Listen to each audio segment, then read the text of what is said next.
सावधान सावधान महाराज, 8वां आ गया, आपका काल आ गया।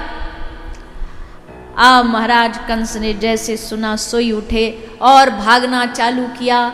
भागते भागते भागते भागते आए और आकर के देवकी मैया से योग माया को छीना,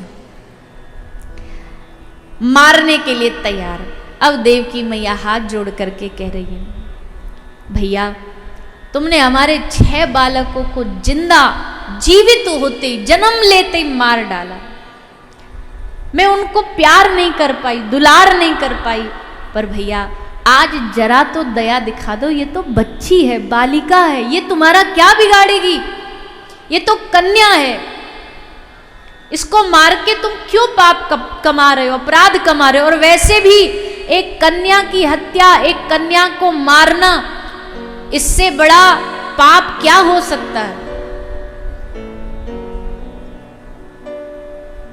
भैया सब सुनो ध्यान से। ये आज भी भारत के कुछ क्षेत्रों में आज भी कन्याओं का पैदा होना अपशगुन मानते हैं। आज भी बेटी होना का मतलब है कि अरे राम राम राम राम, अरे छोरी हुई है, ऐसे लगता घर में छोरी नहीं, घर में चोरी हो गई हो, ऐसे मुंह लटका लेंगे। गर्भ में कन्याओं की हत्या करा देते हैं। बड़े बड़े संत महापुरुषों का कहना है, एक गर्भ में जो कन्या की हत्या कराता ना, उसके अगले 7 जन्म बिगड़ जाते हैं, जो गर्भ में कन्या की हत्या कराएगा। तो इसलिए हम तो यही कहेंगे, हम आपसे डायरेक्ट नहीं बोल रहे, पर समाज में ऐसा कहीं कहीं अभी भी होता है, भेदभाव होता है। ग्रामीण क्षेत्रों में अभी भी बेटियों को आगे बढ़ाने नहीं दिया जाता, उनको पढ़ाई लिखाई नहीं कराने दी जाती। क्यों? क्या करेगी पढ़ करके? पराए घर तो जाना है। अरे तो पराए घर जाना तो क्या पढ़ लिख नहीं सकती? पढ़ लिख करके आगे बढ़ेगी तो अपनी आगे आने वाली पीढ़ी को पढ़ा पाएगी।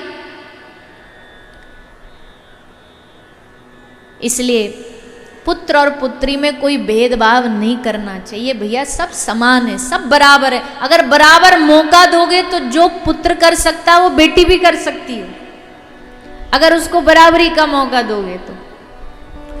और यही कारण है। अच्छा,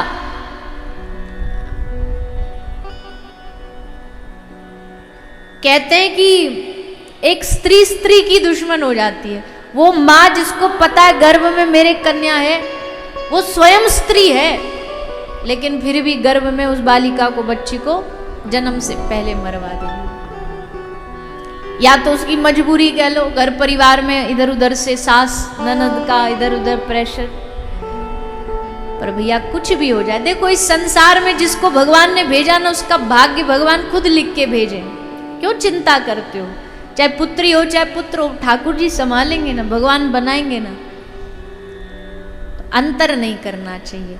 आज के समय में तो हर बच्ची, गांव-गांव में स्कूल है, पढ़ाई के माध्यम में खूब पढ़ाओ बेटियों को, इतना आत्मनिर्भर बनाओ, जितना आप ये ढूंढो ना कि इसके लिए ब्याह के लिए कोई पैसा वाला छोरा मिल जाए, उससे बढ़िया उसको इतना पैरों पर खड़ा करो कि वो अपने आप में आत्मनिर्भर हो, उसको किसी के ऊपर निर्भर ना होना पड़े। तो हम तो प्रार्थना ही कर सकते हैं, बाकी तो आप सब हमसे ज़्यादा समझदार हो।